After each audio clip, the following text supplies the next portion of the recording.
In this guide, I'm going to show you guys how to install .exe apps and games on Android. First, launch your Settings app. Now, scroll down and navigate to the option Apps. Now, click on three dots given at the top right. From these options, select the option Special Access.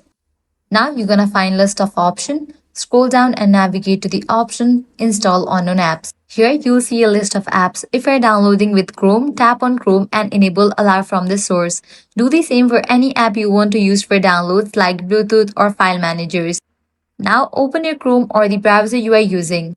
Search for the .exe app or game you want to download. After it appears, tap Download. The file will start downloading directly to your Android storage. Once downloaded, locate the files in your Downloads folder, tap the file and follow the normal installation process. After installation, you'll find the app or game ready to use on your phone, and that's it.